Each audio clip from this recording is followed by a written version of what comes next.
चलो हो धनी तोहके देवघर घुमा दे, भोले बाबा के दर्शन करा दी।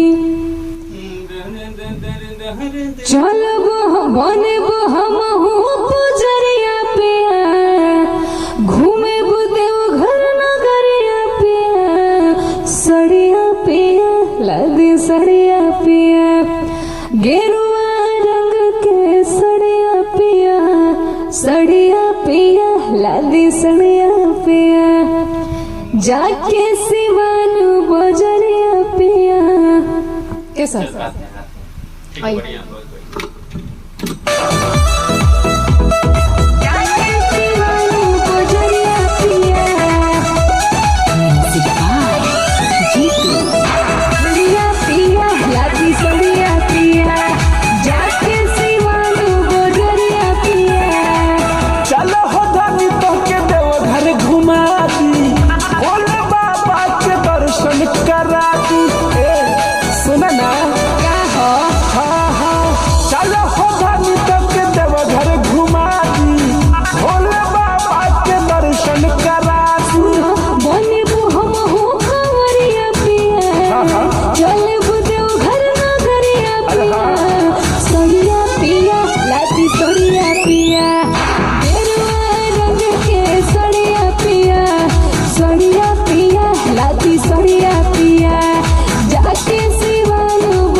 सड़िया पिया लादी सड़िया पिया। कमेंट के साथ उठाओ, ये जो खत्म हो रहा है लड़का बाबा के दर्शन करा दी।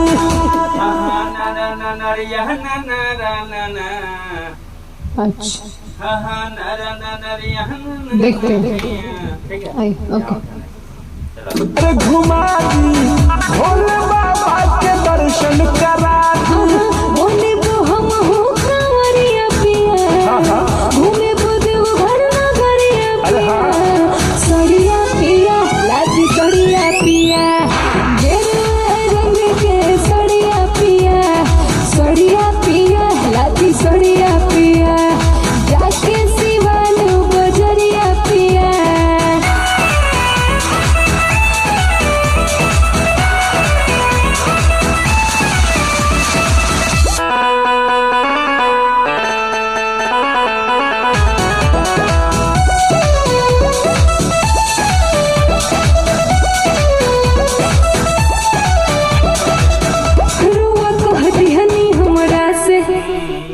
रउआ कह दिहनी हमरा से दिलवा के बात, मन रहे के घूमी देव घर रउआ साथ। आई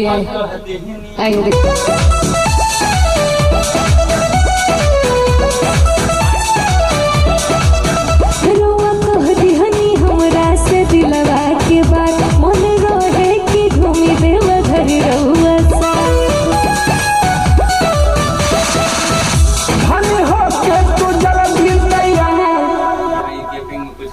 ले लो,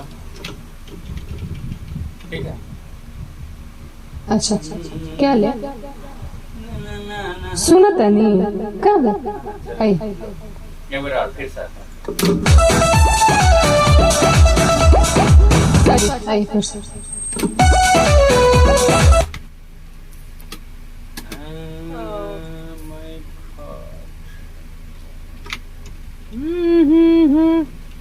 रोआ कह दिहनी हमरा से दिलवा के बात, मन रहे के घूमे देव घर रउआ साथ। अगर ऐसे रहता तो मजा आता घूमे देव घर नगरिया पिया। सड़िया पिया लादी सड़िया पिया, गेरुआ रंग के सड़िया पिया। सड़िया पिया लादी सड़िया पिया। लेकिन यहाँ पे अगर ऐसे होता तो अच्छा लगता है। हो जाएगा।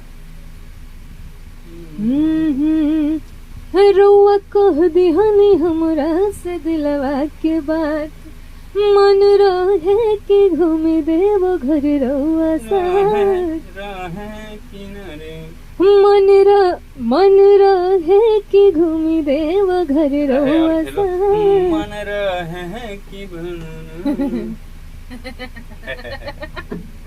लो नहीं हाँ, इसमें साउंड नहीं आया है ना गा के सुनाओ हम्म। हर वक्त सॉन्डे में गाओगे गाओ हे रउआ कह दिहनी हमरा से दिलवा के बात मन रहे कि घूमी देव घर रउआ साथ हम्म, मजा